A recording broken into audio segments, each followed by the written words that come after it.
video dan sebagainya. Bismillahirrahmanirrahim, kita mulai. Waalaikumsalam.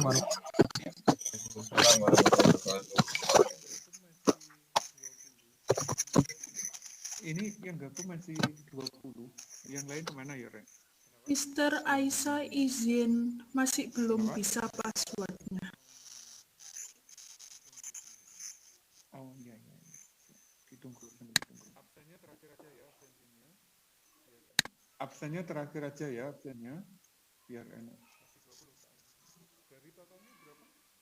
Masih 20 soalnya. Dari totalnya berapa? 26. 26. Masih banyak berarti yang belum datang. Bentar ya, sambil saya siapkan.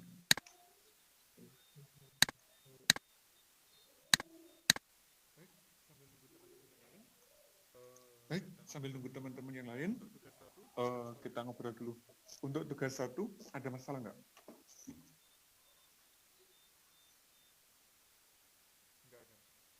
Nggak ada.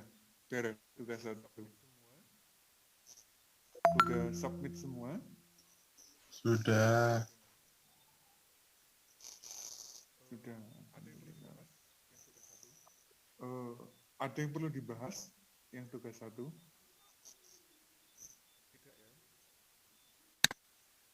Tidak ya. Ke bagian yang kedua di sifat kualitatif.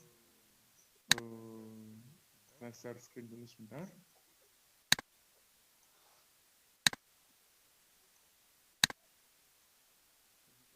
Ini kelas 10. Kelas 12 ini. Nah, terakhir di pertemuan lalu, sebentar ya, ini ada yang masuk. Pak invite dulu aja.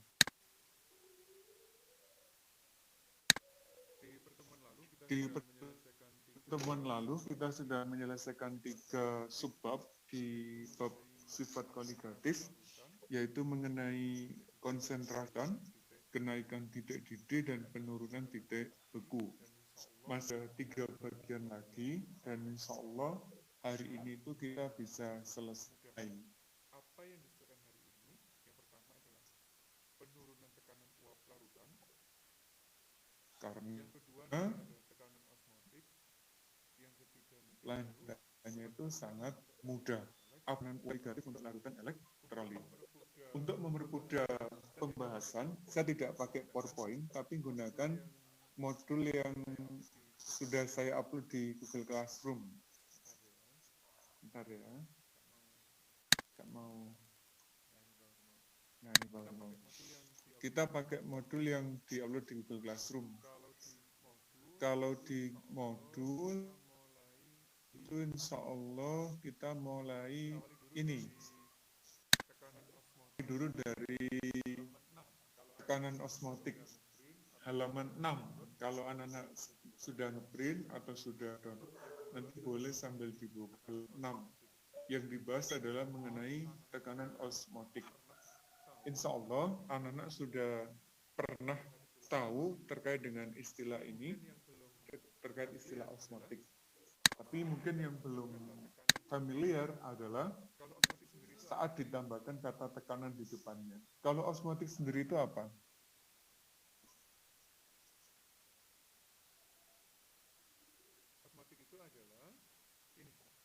Osmotik itu adalah ini peristiwa perpindahan zat akibat perbedaan konsentrasi. Misalkan ada air bergerak dari akar tanaman menuju daun, itu juga menggunakan prinsip tekanan osmotik. Nah, selanjutnya kalau di depannya dikasih tambahan ada istilah tekanan, ini nanti adalah suatu usaha yang diperlukan untuk menghentikan proses perpindahan ini berhenti. Ini kan ada air garam, sedangkan di sini ada air murni. Nah nanti kalau terjadi osmosis, ini kan ada perpindahan air gitu ya, dari konsentrasi air yang lebih tinggi ke lebih yang rendah. Agar itu tidak terjadi, dikasihlah semacam tekanan di sini yang dikenal sebagai tekanan osmotik. Tekanan osmotik itu nanti diambil dari rumus ini, dari rumus gas ideal. Yang membedakan apa? Kalau gas ideal itu nanti simbol yang digunakan pakai P, pressure. Karena kita menggunakan larutan, tekanannya tidak boleh lagi menggunakan P, tapi T dengan baru, yaitu simbol P. Itu ya. P digunakan untuk tekanan larutan, kalau P digunakan tekanan saat berwujud gas. Kalau rumus ini kita pindah, kita modifikasi, tinggal P atau P-nya saja, dan P ditukar ke sini posisinya kan menjadi pembagi gitu ya. Akan ketemu ini, adanya N per P sebagai suatu molaritas. Sehingga rumus tekanan osmotik itu berubah menjadi P M dikali R dikali dengan T. Apa saja definisi istilahnya? P adalah tekanan osmotik itu sendiri, M adalah molaritas zat, dan T adalah suhu satuannya dalam Kelvin. Jadi kalau soalnya masih dalam bentuk Celsius, itu tetap ada. Jadi kalau soalnya masih dalam bentuk Celsius, kita ada kewajiban untuk mengkonversinya menjadi Kelvin. Langsung ke contoh soal biar kita nggak bingung apa maksudnya gitu ya. Misalnya ini, ada 6 gram urea, MR-nya 60, dilarutkan ke dalam 500 ml. Berapakah tekanan osmotiknya? Tinggal masuk ke rumus. P itu kan M. Ini adalah molaritas yang kemarin. Ada massa per ml turbo volume. Ini adalah satuan dari molaritas.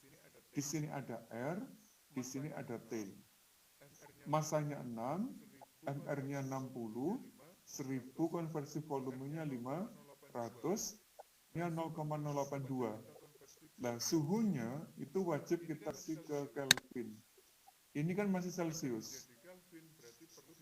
Agar Kelvin berarti perlu ditambah dengan 273. Sehingga ketemunya menjadi 300 Kelvin. Kalau ini kita hitung, nanti hasilnya adalah 4,92 atm. Tinggal masukkan angka, tekanan osmotiknya ketemu. Ada masalah? Ada pertanyaan?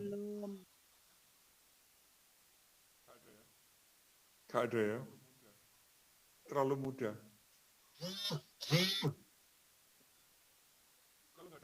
Kalau nggak ada masalah, tak lanjutkan, Re? Iya. Lanjut aja. Iya. Baik. Kalau osmotik nggak ada masalah, kita sekarang bergerak ke bagian selanjutnya, penurunan tekanan uap.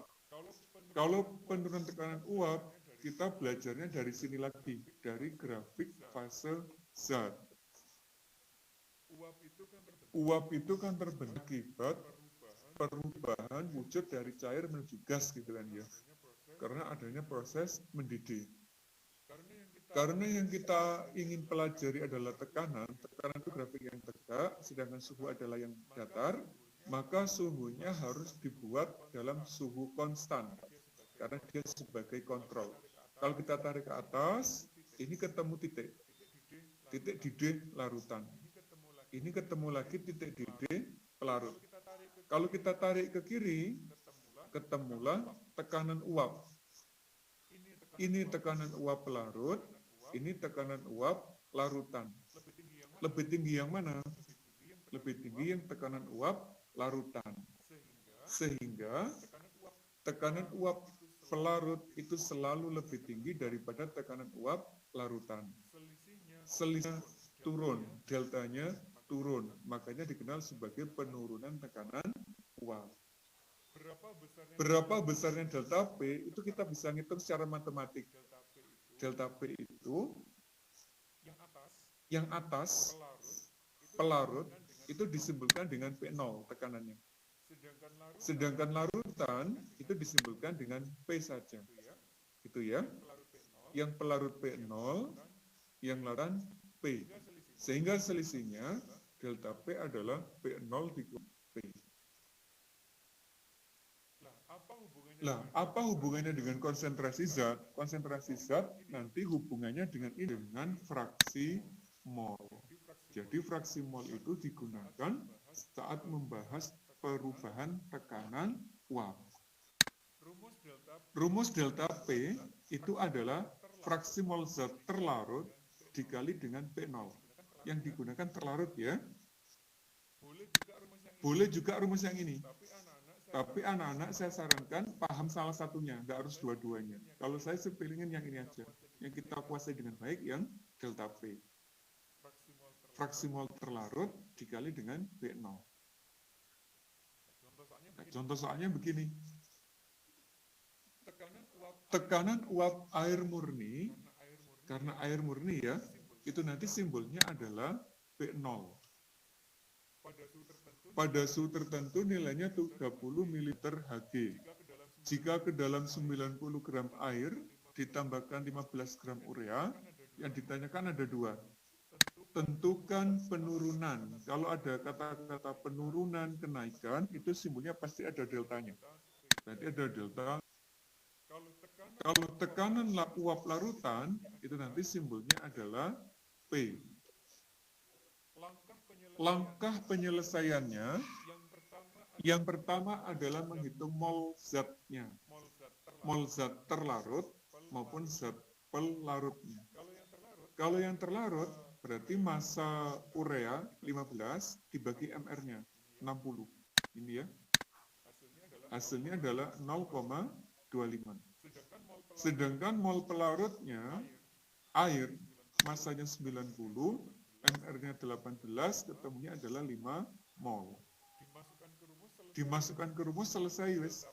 Delta P, kan tadi XT, dikali dengan P0.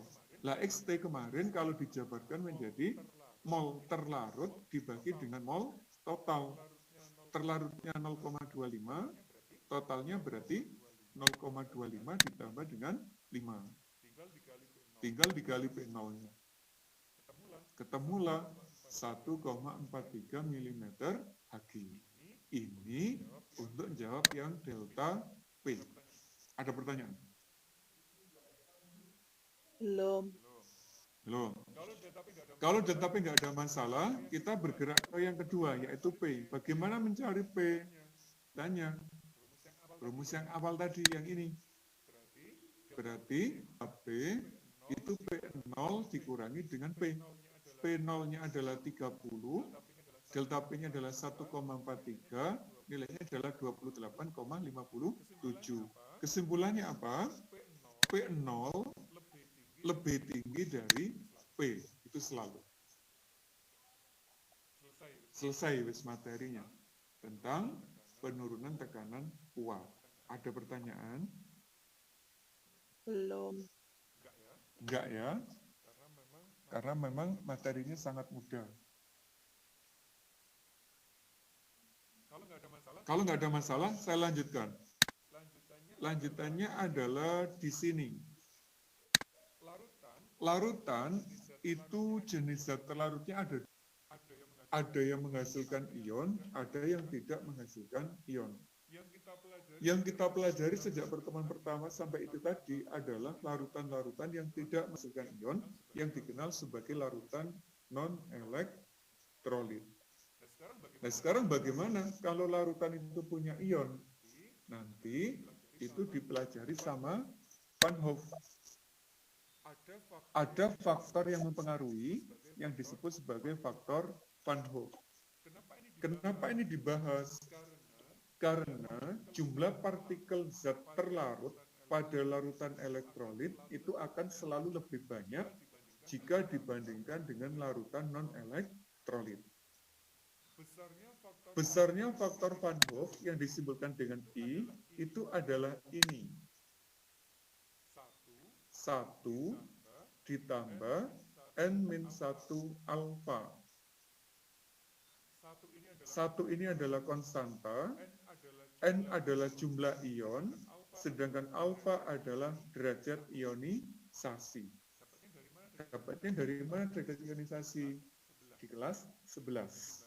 Di bab kesetimbangan kimia dan bahasa. Nah, yang jadi catatan kita ya, Nana, yang jadi perhatian pusatnya adalah di sini. Nah, ini. Senyawa ion, asam kuat, dan basa kuat itu nanti terionisasi sempurna. Nilai alfanya adalah 1. Jadi nanti kalau sampean ketemu dengan asam atau basa kuat dan senyawa ion, alfanya langsung 1. Bagaimana dengan yang asam lemah basa lemah? Alfanya tidak 1, tapi kurang dari 1. Lah besarnya berapa? Itu nanti dinyatakan di dalam alnya. Jadi kita nggak usah bingung. Apa sih pengaruhnya I ini? Nah, ternyata pengaruhnya ada di sini. Mengubah rumus-rumus yang sudah kita pelajari di awal. Tinggal apa? I saja di bagian belakang. Misalnya delta TB. Kemarin rumusnya kan KB dikali M saja. Delta TF juga sama. KF dikali M saja. Kalau larutannya elektrolit, tinggal ditambahkan faktor I. Ini ada I-nya, ini ada I-nya, ada I-nya. Semua sampai di tekanan uap. Tinggal menambahkan I di bagian belakang. Gampang ya? Nah, aplikasinya gimana? Aplikasinya ini. Sebanyak 5,85 gram NaCl. NaCl itu senyawa apa? Asam, basa, atau garam? Asam. Asam. Basa. NaCl itu senyawa garam. Jadi di dalamnya berikatan ionik. Elektrolit apa? Elektrolit kuat. Dilarutkan ke dalam 200 gram air, diminta berapa titik bekunya dan berapa titik didihnya. Cara menjawab, karena kita tahu bahwa dia bersifat elektrolit, berarti kita ionkan dulu. NaCl itu kalau diionkan menjadi Na plus dan Cl-. Ini ion pertama, ini ion kedua. Berarti jumlahnya ada 2. Kita tulis. Terdapat 2 ion, berarti nilai N-nya 2. Karena dia senyawa ionik, elektrolit kuat, alfanya sama dengan 1. Ionnya tahu, alfanya tahu, kita tinggal menghitung I. Masukkan aja rumusnya tadi. 1. N-nya 2, alfanya 1. Sehingga I-nya nanti nilainya adalah 2. 2 dikurangi 1 kan 1. Dikali 1, 1 ditambah 1, jadinya 2.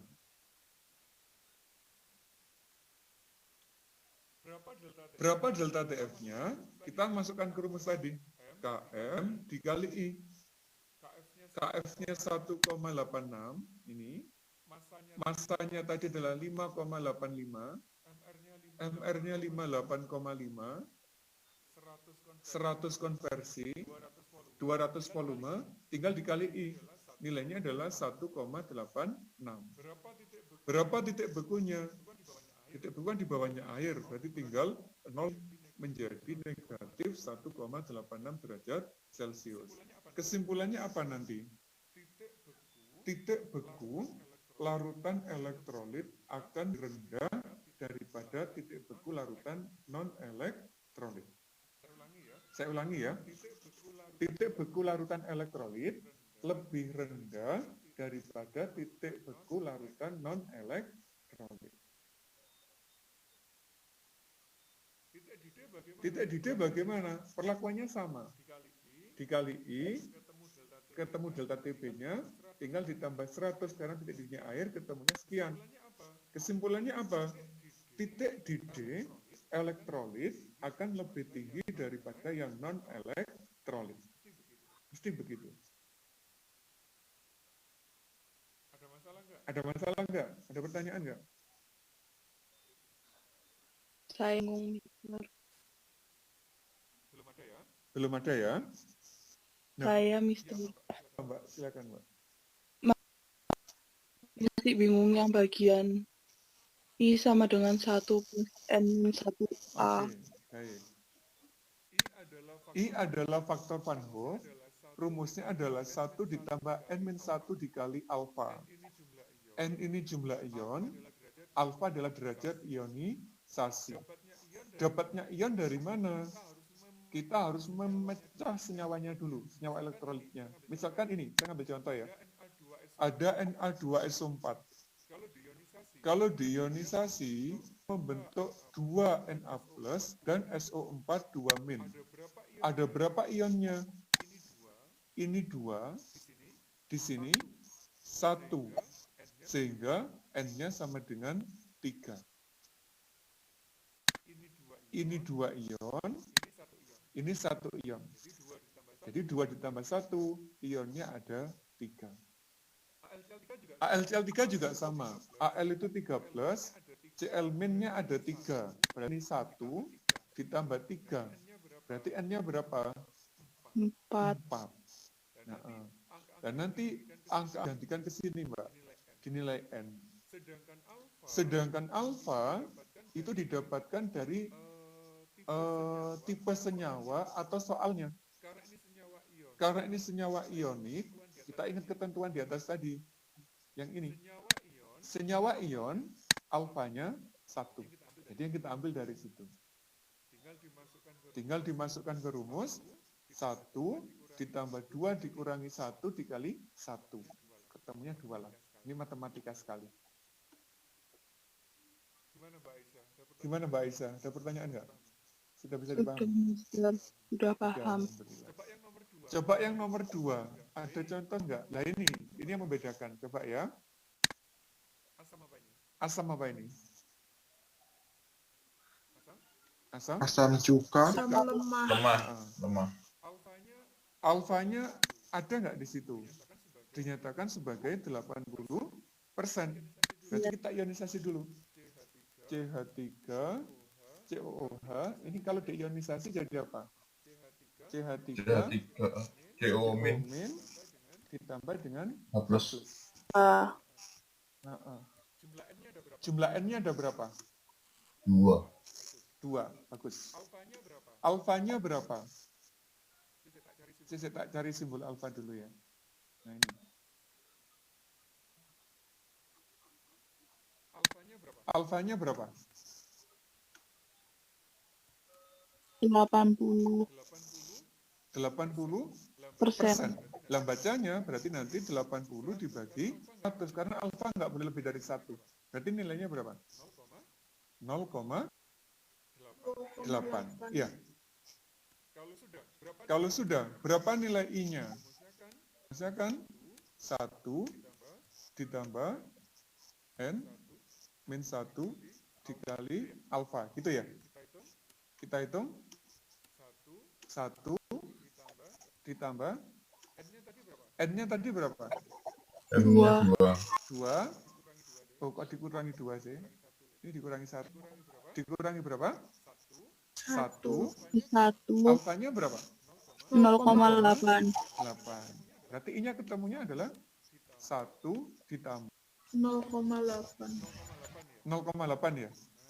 Nah, Ya. berarti coba I-nya ketemunya adalah 1,8. Bisa nyari I?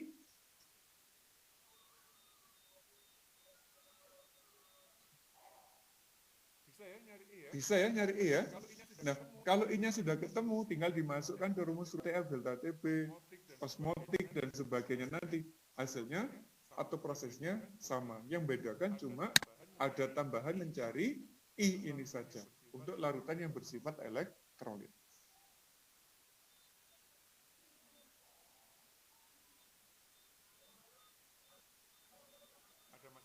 Ada masalah?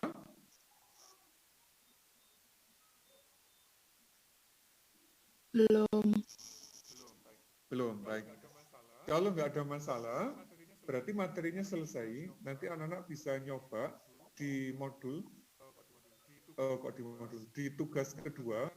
Nanti cara menjawabnya bisa belajar dari modul. Nanti kalau ada masalah boleh kontak saya, gitu ya. Insya Allah cukup untuk pertemuan hari ini, biar kita nggak usah lama-lama.